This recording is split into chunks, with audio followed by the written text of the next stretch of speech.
Welcome to Rob Schmitt Tonight. I'm Emerald Robinson. I'm in for Rob this week. Tonight we will be talking about America as it stands right now, which means we'll be talking about the post-election chaos. Everything is confused right now, and everyone seems confused. Most of all our politicians, the people who we voted to represent us, don't seem to know who they represent anymore. Maybe it's the Sudan or Burma. I mean, after all, both of those remote countries got big money from Congress last week. Most of our elected officials seem to represent China now, at least unofficially. But it definitely isn't us. Americans hardly have any representatives at all in government. You can see this most clearly in the COVID relief bill that Congress tried to pass last week. While Americans were getting $600, Burma was getting $135 million. Sudan got $700 million and Pakistan got $15 million. The list goes on and on. This wasn't a Democrat or Republican boondoggle. This bill had broad bipartisan support. In other words, both parties wanted to give $700 billion to remote foreign countries that most of us have never visited, while giving Americans a mere $170 billion. You can say there's nothing new about this. Congress is always wasting our money. But there is something new. There was a very messy and very public breakup between the GOP and President Trump over all this. And that's what I want to focus on tonight. The average Republican voter is just waking up to the harsh reality that the GOP and President Trump don't really agree about anything. It's not a marriage anymore. It's not even dating. It's now almost an abusive relationship. The president yesterday accused his own party of having a death wish.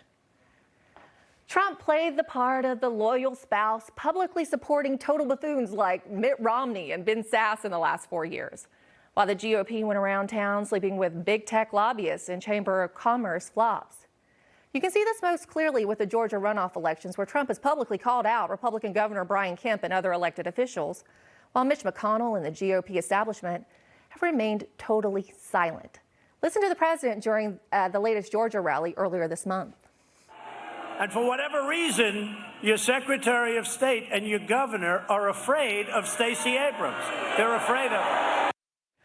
Or take the last two major votes in Congress, the NDAA and the COVID relief bill, where the Republican Party simply abandoned President Trump in both cases. This has caused total confusion amongst Republican voters. The average Republican voter is now like the kid in an ugly custody dispute. Trump tried to keep the family together for the sake of the country, but Mitch McConnell and Mitt Romney had other ideas. They think you can't wait to vote for Nikki Haley or Chris Christie in 2024. Idea to think that any state or any number of states, no matter how good they are, can challenge another state's right to run the election as they see fit. And also, there's no evidence, as I've been saying since election night. Show us the evidence. And what's gotten even worse, though, Martha, I think, is the attacks by the president on good, hardworking, decent Republican governors. That coming from the governor who spent his final days in office sitting on the beach while his state government was shut down. That's why the GOP never complained about the problems with the 2020 election, the one China and Iran interfered with, as we now know from Director of National Intelligence John Ratcliffe. What they're really trying to do is, through blackmail, through bribery, through overt and covert influence, trying to make sure that only laws that are favorable to China are passed. GOP wants its voters to move on from President Trump and has publicly ditched both Trump and his voters to prove it. See, the problem for the GOP is that 95% of its voters voted for Trump. The kids belong to Trump, not Mitch McConnell. And they don't seem to be in any mood to simply move on from the 2020 election and get excited about Chris Christie running in 2024 or go back to the losing ways of Mitt Romney and company. What happened to prominent Republican politicians right after the election? The answer is they all disappeared. Once the GOP disappeared, it began to pursue its old agenda policy, the policy agenda that existed before Donald Trump.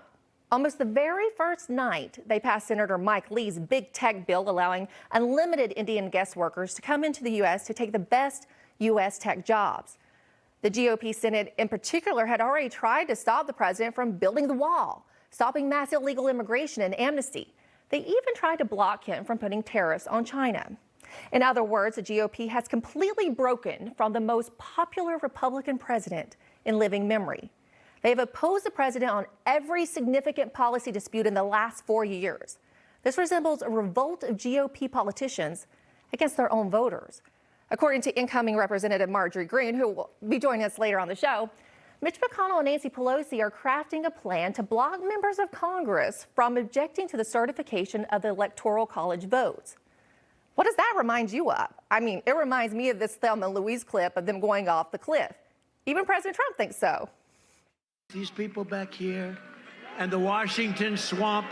I'm also running against some rhinos. We still got some of them left. They're on mouth-to-mouth resuscitation.